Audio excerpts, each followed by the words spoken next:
지난주에 우리가 14만 4천을 다루었는데 계시록 7장의 내용은 교회에 대한 이야기라고 제가 말씀을 드렸습니다. 14만 4천에 대한 내용은 지상에 있는 교회가 어떤 특징이 있는지를 기록한 내용이고, 이제 오늘부터 다루게 될 아무도 능히 헤아릴 수 없는, 셀 수 없는 이 큰 무리에 대한 내용은 승리한 천상교회, 구원받은 모든 성도들의 모임인 천상교회의 모습이라고 제가 미리 말씀을 드렸는데, 바로 천상교회에 대한 이야기입니다. 오늘부터 다루게 될 이 내용은 크게 두 부분으로 구분이 됩니다.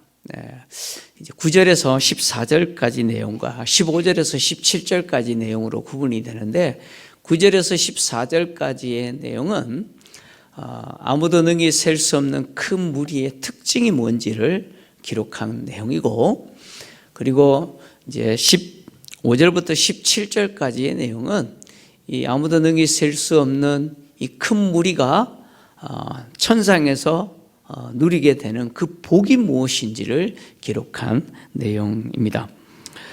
요한은 아무도 능히 셀 수 없는 큰 무리가 각 나라와 족속과 백성과 방언에서 나왔다라고 기록을 했습니다.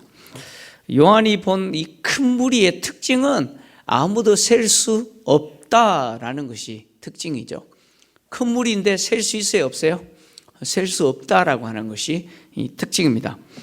아무도 능히 셀 수 없다라고 하는 이 큰 무리의 특징은 어디를 배경으로 하냐면 하나님이 아브라함에게 주신 약속을 배경으로 합니다. 그리고 하나님이 아브라함에게 주신 약속의 성취라고 하는 의미가 있습니다. 하나님이 아브라함에게 후손을 약속을 하시면서 이렇게 약속하셨죠. 창세기 13장 16절인데요. 같이 읽겠습니다. 시작.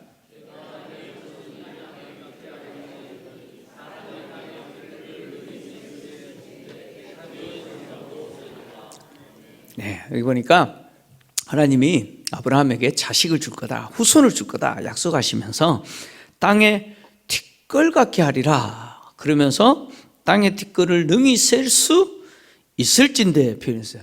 땅의 티끌을 셀 수 있어요, 없어요? 없다라고 하는 말을 이렇게 반의적으로 이렇게 표현을 한 거예요. 땅의 티끌은 셀 수가 없는 거예요. 그러니까 너희 후손도 셀 수 없을 만큼 주시겠다 이렇게 약속하신 것이죠.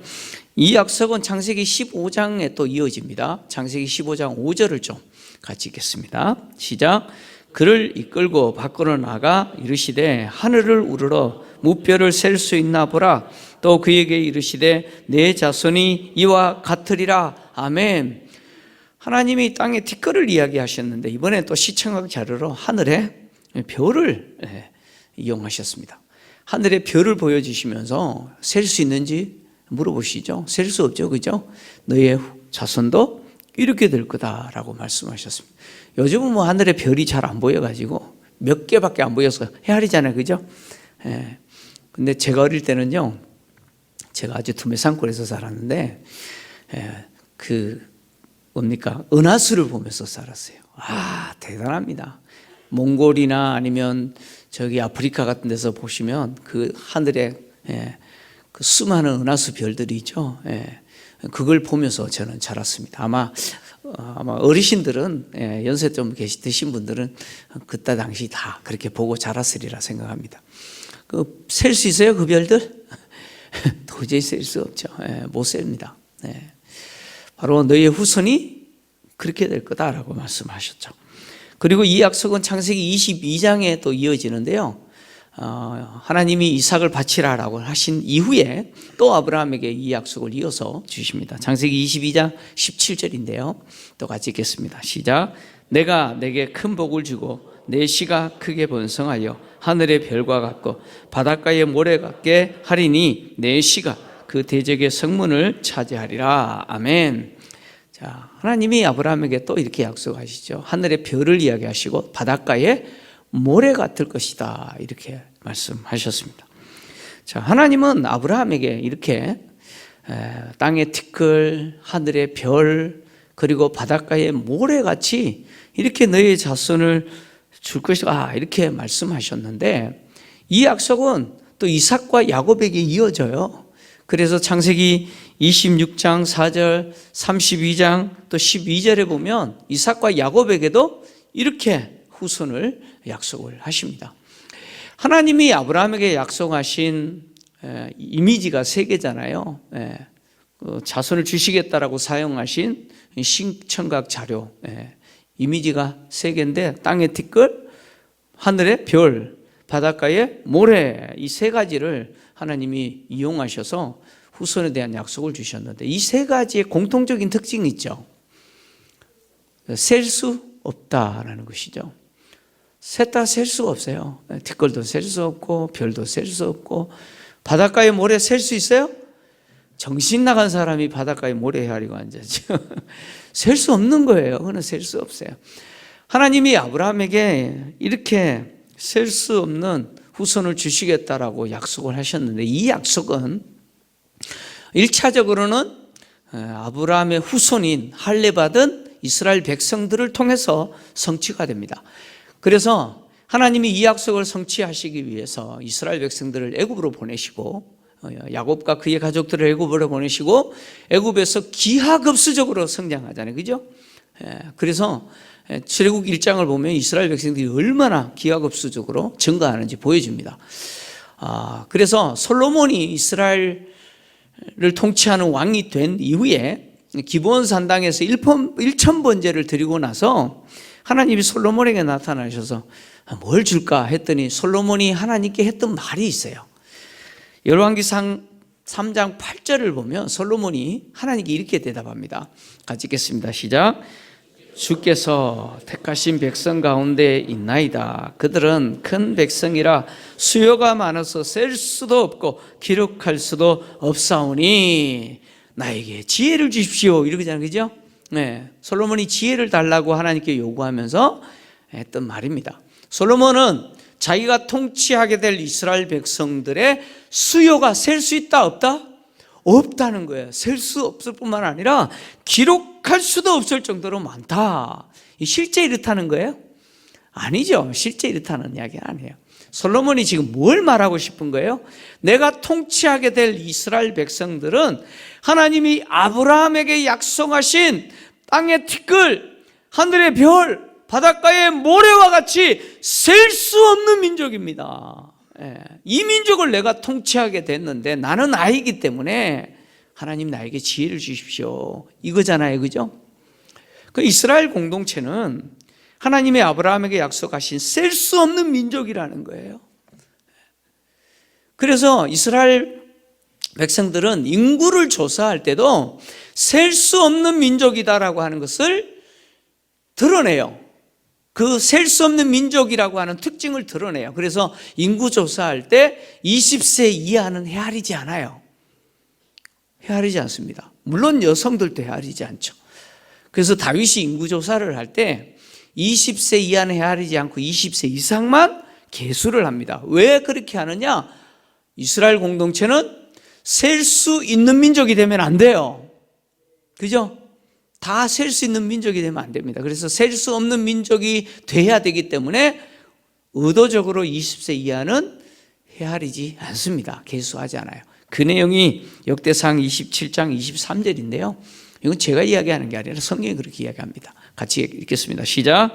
이스라엘 사람의 20세 이하의 수요는 다윗이 조사하지 아니하였으니 이는 여호와께서 전에 말씀하시기를 이스라엘 사람을 하늘의 별같이 많게 하리라 하셨음이라. 아멘. 다윗이 20세 이하를 계수하지 않은 이유가 뭡니까? 계수해버리면 안 돼요. 해버리면 셀 수 있는 민족이 돼버리는 거예요. 그래서 의도적으로 세지 않음으로써 우리 이스라엘 백성은 하나님이 아브라함에게 약속하신 하늘의 별과 같이 바닷가의 모래같이 땅의 티끌같이 셀 수 없는 민족입니다 라고 하는 것을 뭐예요? 그 특징을 남겨놓으려고 의도적으로 이렇게 한 거예요. 그래서 1차적으로 이스라엘 백성이라고 하는 아브라함의 혈통적인 후손이잖아요. 할례 받은 이스라엘 공동체가 바로 이 약속의 성취 대상이라는 것이죠. 그런데 하나님이 아브라함에게 그냥 네 자손 많이 줄게 이렇게 하면 되잖아요, 그죠? 근데 굳이 티끌과 땅의 티끌과 하늘의 별과 바닷가의 모래를 시청각 자료까지 이용하셔가지고 이렇게 많이 셀 수 없을 만큼 주겠다라고 말씀하신 이유가 있어요. 그 이유는 바로 하나님이 에덴 동산에서 아담에게 명령하신 명령을 이루시기 위해서요.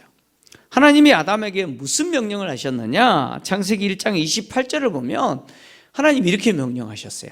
같이 읽겠습니다. 시작. 하나님이 그들에게 복을 주시며 하나님이 그들에게 이르시되 생육하고 번성하여 땅에 충만하라. 땅을 정복하라. 바다의 물고기와 하늘의 새와 땅에 움직이는 모든 생물을 다스리라 하시니라. 아멘. 하나님이 아담에게 주신 명령이 뭐예요? 생육하고 번성하여 땅에 충만해라. 그리고 또 해야 될 역할이 뭐예요? 땅을 정복하는 거죠. 그래서 바다의 물고기, 하늘의 새, 땅에 움직이는 모든 생물을 다스리는 거예요. 그것이 아담에게 주신 이 명령의 창조 목적이죠. 인간을 창조하신 목적입니다. 근데 이 하나님의 창조 목적은 하나님의 형상으로 지음받은 인간이 땅에 충만하여 가득한 것이죠. 그리고 땅을 다스리는 거예요. 피조 세계를 다스리는 거예요. 근데 이 하나님의 창조 목적이 인간의 타락으로 인해서 실패했어요. 인간이 타락함으로 실패하게 되었는데 하나님은 이 아담에게 주신 이 약속을 이 명령을 아브라함에게 주신 이 약속을 통해서 성취하겠다는 거예요. 아브라함의 후손을 셀 수 없을 만큼 주심으로 땅에 충만하게 하겠다는 거예요. 그래서 그들을 통해서 세상의 모든 민족도 복을 누리고 피조세계도 복을 누리게 하시겠다는 거예요. 이게 하나님의 약속이죠. 그래서 하나님이 아브라함에게 셀 수 없이 많은 후손을 주시겠다라고 이 세 가지 이미지를 사용하셨는데, 여러분 세 가지 이미지를 가만히 한번 보십시오. 땅의 티끌이잖아요, 그죠? 그 다음에요 하늘의 별이죠. 그 다음에요 바닷가의 모래죠. 땅과 하늘과 바다예요. 이게 뭐예요? 피조세계 전부예요. 그러니까 하나님이 지금 피조세계 전부를 지금 이미지로 사용하셔서 너의 후손이 이렇게 충만하게 될 거다.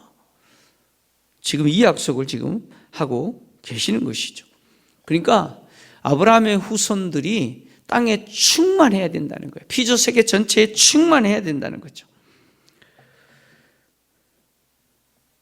하나님이 아브라함에게 약속하신 셀 수 없는 후손에 대한 약속은 1차적으로 혈통적 이스라엘 백성들에게 성취됐다 그랬어요. 근데 그럼에도 불구하고 그들이 하나님이 아담에게 주신 창조의 목적을 성취했습니까?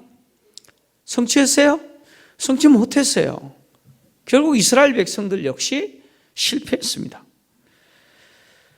그래서 하나님은 이 창조의 목적을 교회를 통해서 성취하시는 거예요.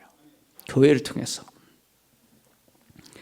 그래서 혈통적 이스라엘이 아니라 새로운 이스라엘, 교회를 통해서 하나님이 바로 이 창조 목적을 이루시는 것이죠. 그래서 셀 수 없는 이 많은 무리라고 하는 이 특징은 혈통적 이스라엘을 이야기하는 것이 아니고 바로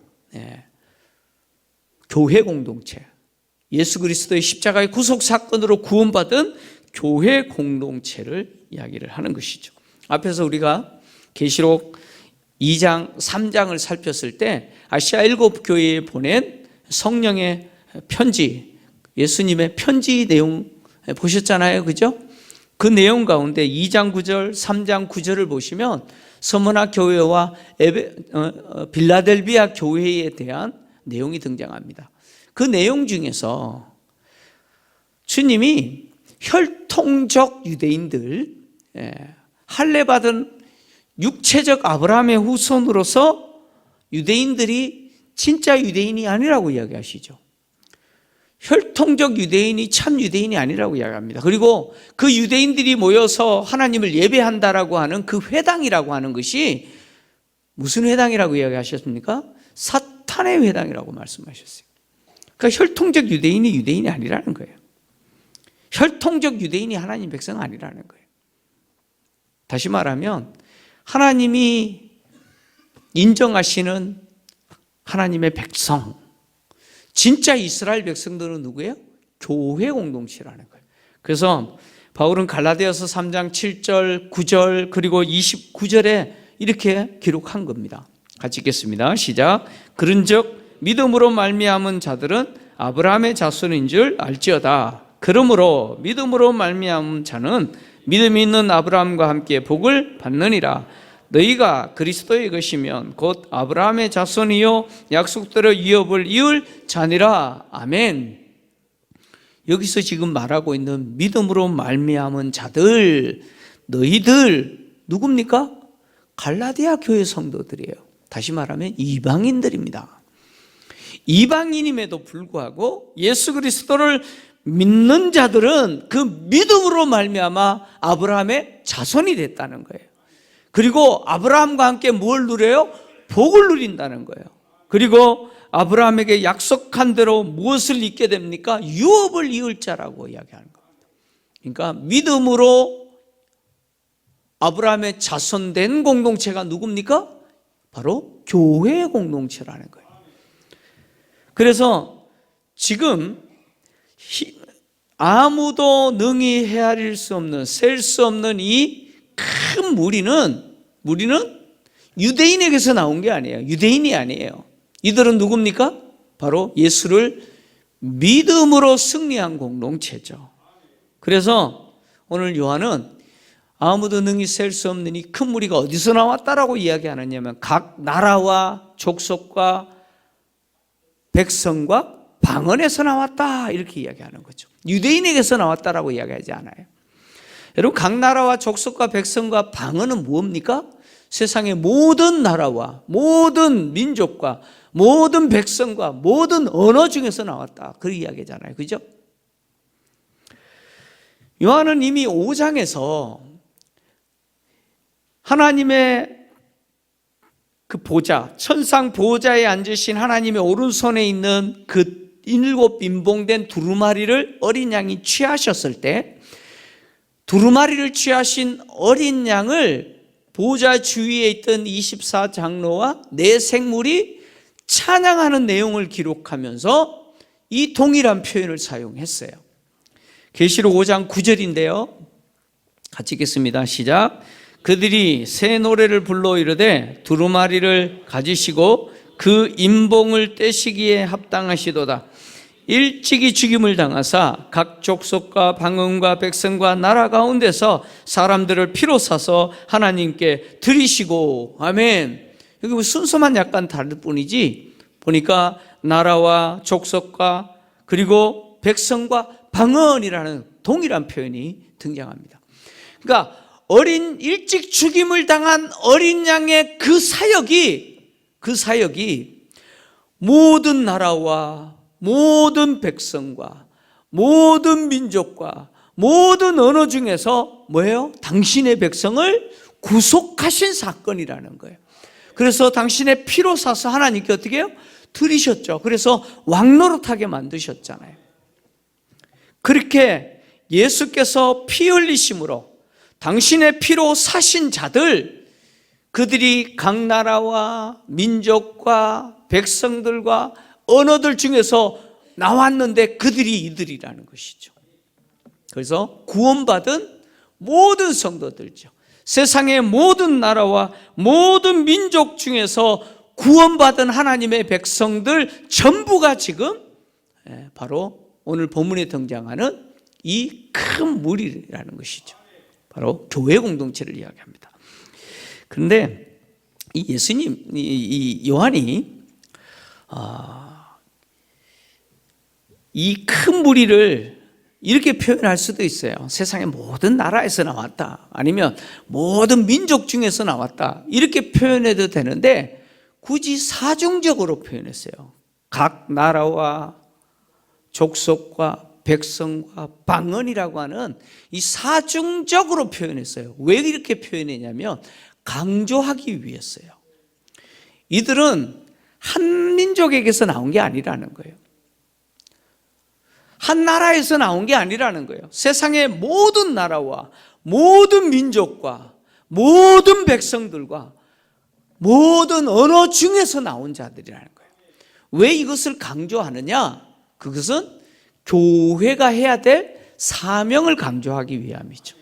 땅에 있는 교회가 해야 될 사명이 뭡니까? 지난 주간에 우리가 땅에 있는 교회로서 14만 4천을 이야기했잖아요. 그 특징이 뭐였습니까? 복음을 전하는 전투적인 교회라는 거예요. 그러니까 교회의 사명은 뭐냐? 모든 나라에게 가야 된다는 거예요. 모든 나라에 가야 되고 모든 민족에게 가야 되고 모든 백성과 모든 언어를 향하여서 가야 된다는 거예요. 가서 뭘 해야 됩니까? 복음을 외쳐야 된다는 거예요. 그래서 어린 양의 그 피로 구속받은 자들이 이 충만한 자의 수, 아무도 셀 수 없는 이 공동체 안에 들어오도록 역할을 해야 된다는 거예요. 그것이 교회가 해야 될 사명이기 때문에 이걸 강조하기 위해서 사중적으로 이렇게 표현한 거예요. 여러분, 주님 오실 때까지 교회가 이 땅에 존재해야 될 이유와 목적은 복음을 전하는 거예요. 그래서 같은 언어권, 같은 민족인 우리 이웃에게 복음을 전해야 되잖아요. 그 전도라 그러지 않습니까? 그죠? 복음을 전해야 돼요. 근데 여기서 멈추면 안 되죠. 타민족에게 가야 돼요. 다른 언어권으로 가야 돼요. 그래서 복음을 어떻게 해야 돼요? 외쳐야 돼요. 이게 교회의 사명과 역할이에요. 제가 그런 표현을 사용했는데, 이제 뭐 개인적인 종말을 맞든 주님이 오시든 우리는 하나님 앞에 서야 돼요. 하나님 앞에 섰을 때 여러분 선교지 한번 안 가보고 하나님 앞에 선다고 한번 생각해 보세요. 주님이 물어볼 거예요. 너 뭐 하다 왔냐 그럴 거예요. 얼마나 부끄럽겠어요. 그죠? 여러분, 교회는 선교하셔야 돼요. 선교하셔야 돼요. 조금이라도 건강하실 때 선교지 다니셔야 돼요. 열심히 다니세요. 그것이 우리의 사명이고 우리의 역할이에요. 그래서 그 이야기 하려고 각 나라와 족속과 백성과 방언이라는 표현을 이렇게 강조한 거예요. 교회의 사명이라는 거예요. 이렇게 각 나라와 족속과 백성과 방언에서 나온 자들이 무엇을 입고 있어요? 흰 옷을 입고 있죠. 손에 종려가지를 들고 있어요. 이건 무슨 그림이냐면 승리와 기쁨을 상징합니다. 그러니까 이들은 승리한 사람들이라는 거예요. 하나님 주신 기쁨을 누리고 있는 자들이라는 거예요. 흰 옷이라고 하는 것은 승리를 상징하는데 로마는 많은 전쟁을 치렀잖아요. 그죠? 예. 로마가 전쟁을 치를 때 그 전쟁에서 승리한 장군은 뭘 입느냐? 깨끗한 흰 토가라고 하는 옷을 입어요. 이 토가라고 하는 것은 로마 시민들이 평상시에 입는 옷인데 깨끗한 흰 토가를 입어요. 그리고는 그 개성 행렬에 참여합니다. 승리의 행진을 합니다. 그러니까 흰 옷은 뭘 상징해요? 승리를 상징해요. 계시록 6장 9절에서 11절 우리가 다뤘던데 5번째 인을 뗐을 때 하나님의 말씀과 그들이 가진 증거로 인해서 죽임을 당한 순교자들이 제단 아래 있는 모습을 봤잖아요. 그들에게 하나님 주신 것은 무엇입니까? 흰 옷을 주셨어요. 그죠? 흰 옷을 주셨어요. 그때 주신 흰 옷은 무엇입니까? 승리를 상징하죠. 이 땅에서 승리했다는 거예요. 그리고 이 땅에서 그들의 순수한 순결한 믿음과 그리고 그들이 인내하고 견딘 것에 대해서 뭐예요? 인정하신 거죠. 그 승리를 의미하는 겁니다. 그리고 또 계시록 3장 4절과 5절을 보면 4대 교회에 주님이 승리에 대해서 약속을 주시면서 흰 옷을 주시겠다고. 이기는 자에게 뭘 주신다고요? 흰 옷을 주신다고 그랬어요. 흰 옷은 뭘 상징합니까? 승리를 상징한다.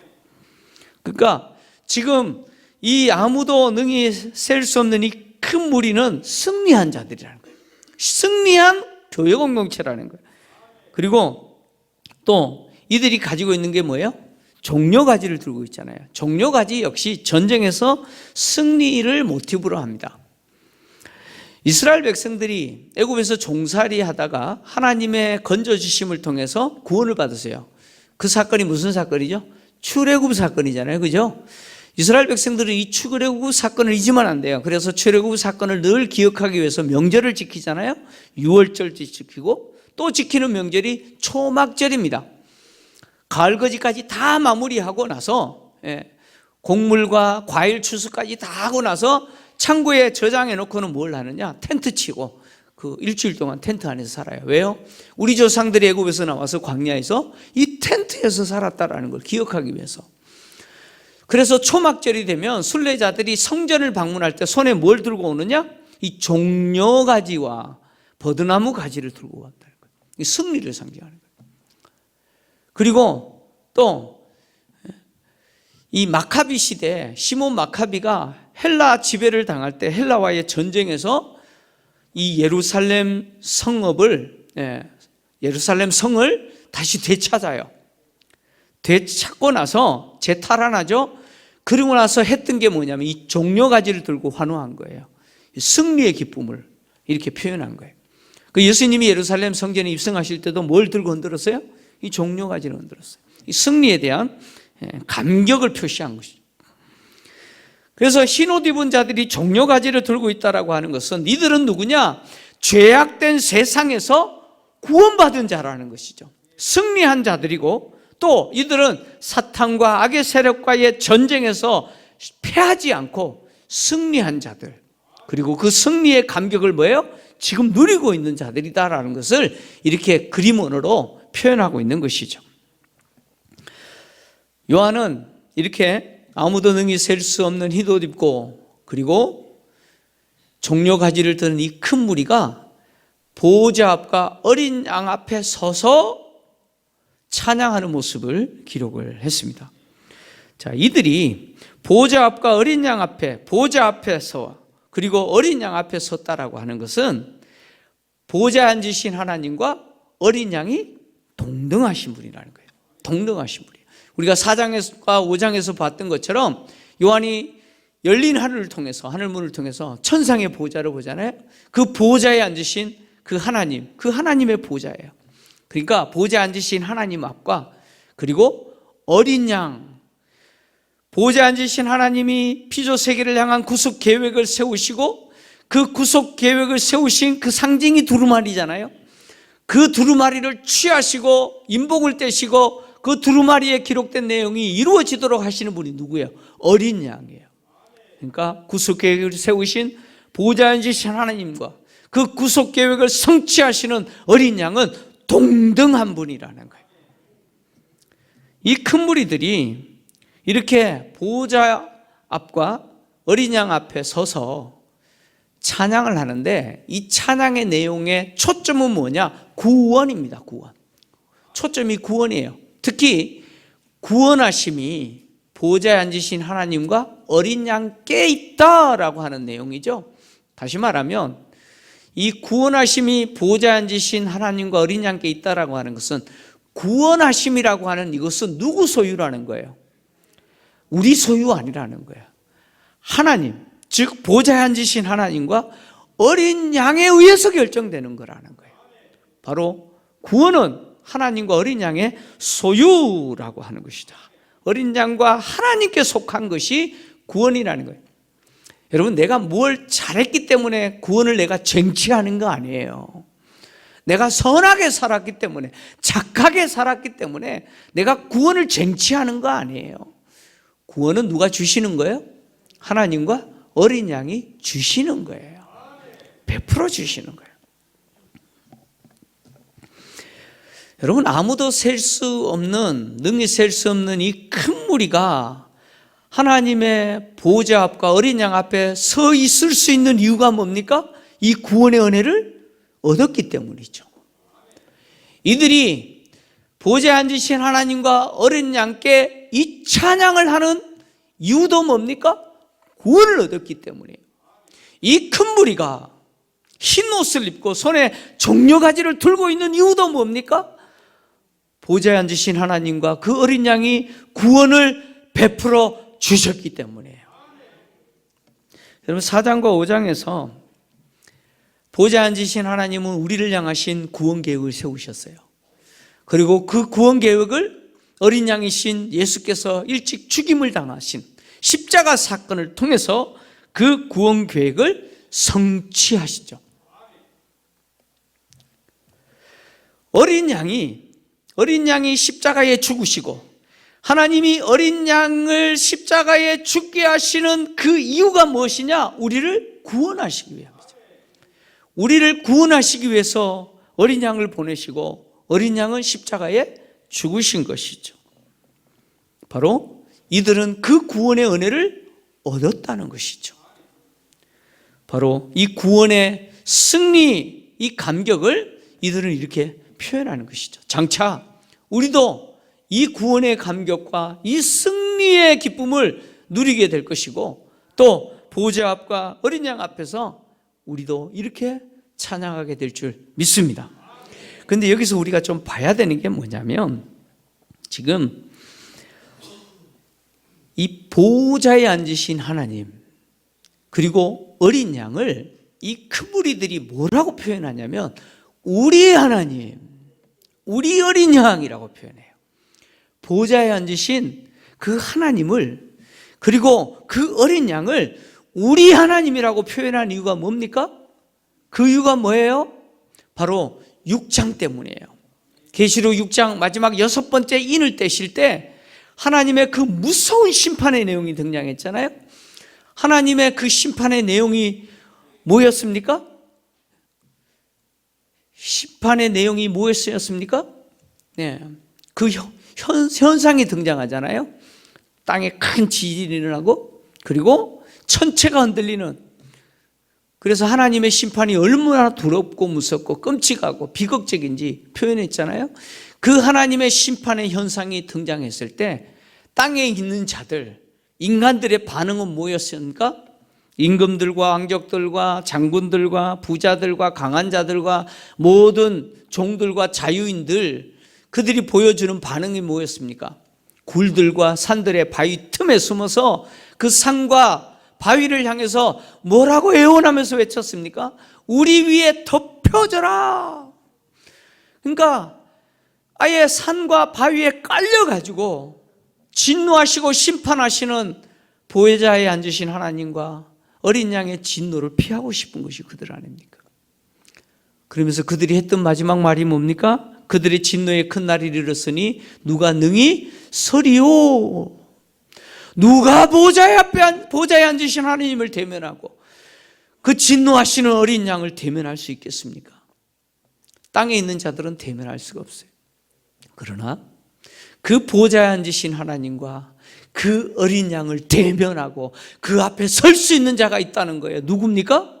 바로 구원받은 저와 여러분이라는 거예요. 그 보좌에 앉으신 하나님을 내 아버지라고 부르는 사람들, 그 어린 양을 나의 주라고 고백하는 그 사람들은 그 보좌에 앉으신 하나님과 그 어린 양 앞에 능히 서고, 그리고 그 하나님과 어린 양은 그들에게 뭘 베풀어 주시는 분이에요? 구원을 베풀어 주시는 분이에요. 진노하시고 심판하시는 분이 아니라 구원을 베풀어 주시는 분이에요. 여러분, 보좌에 앉으신 하나님은 여러분과 관계에서 누구십니까? 어린 양이신 예수 그리스도는 여러분들에게 누구십니까? 나의 아버지십니까? 나의 주님이십니까? 그렇게 고백하는 자에게 하나님이 주시는 은혜가 뭐예요? 구원이라는 거예요. 구원이에요. 여러분, 저와 여러분은 세상이 뒤집어져도 우리는 구원이 우리에게 주어집니다. 믿습니까? 우리가 얼마나 소망이 있는 존재인지 몰라요. 여러분, 세상 일 때문에 좌절하고 낭망하고 한숨 쉬고 살지 마십시오. 하나님이 당신의 아들을 통해서 우리에게 베풀어 주신 이 구속의 은혜는요, 얼마나 놀라운지 지금은 별로 그렇게 안 느껴져요. 근데 여러분, 죽음의 순간에 그게 느껴질 거예요. 사람들은 죽음을 두려워서 그 죽음에서 벗어나려고 몸부림치잖아요. 발악을 하잖아요. 근데 이 은혜를 누린 저와 여러분은요, 죽음이 다가오면요, 광명한 그 빛이 올 거예요. 그 찬란한 영광이 다가올 거예요. 주님 앞에 서게 되는 그 감격적인 순간을 누리게 될 거예요. 여러분, 우리에게는 그런 은혜가 기다리고 있음을 여러분 기억하십시오. 여러분, 세상에 대해서 다 당당하게 사십시오. 예수 믿는 거 부끄러워하지 마십시오. 당당하게 사시고 여러분 입술과 몸을 그리고 삶을 통해서 나 예수 믿는 사람이라는 것을 드러내시고 복음을 전하십시오. 그것이 우리가 구원 얻은 자로서의 삶의 모습이고, 그리고 또 이 땅을 비록 불편하게 이 몸을 입고 살아가는 삶을 살지만 하나님이 이미 우리에게 주신 이 구원의 은혜를 누리는 자들이죠. 성도들이 자꾸 착각하는 게 뭐냐면, 내가 예수 믿는 것은 죽어서 천국 가는 거 그것뿐이라고 자꾸 생각해요. 여러분, 예수 믿는 것은 죽어서 천국 가는 보험이기도 해요. 예, 죽어서 천국 가요. 근데 그것만이 아니에요. 살아서도 뭘 누려요? 여러분, 천국을 누리는 거예요. 믿습니까? 지금 이미 우리는 구원을 얻은 자예요. 하나님께 속한 자예요. 장차 우리는 오늘 보여주는 이 헤아릴 수 없는, 셀 수 없는 큰 무리와 같이 흰 옷을 입고 손에 종려가지를 들고 하나님 앞과 어린 양 앞에서 이 감격적인 승리를 누리고 찬양하는 그날이 반드시 있을 겁니다. 그날을 소망하시면서 인내하시고 믿음으로 살아가신 저와 여러분 되시기를 주의 이름으로 축원합니다.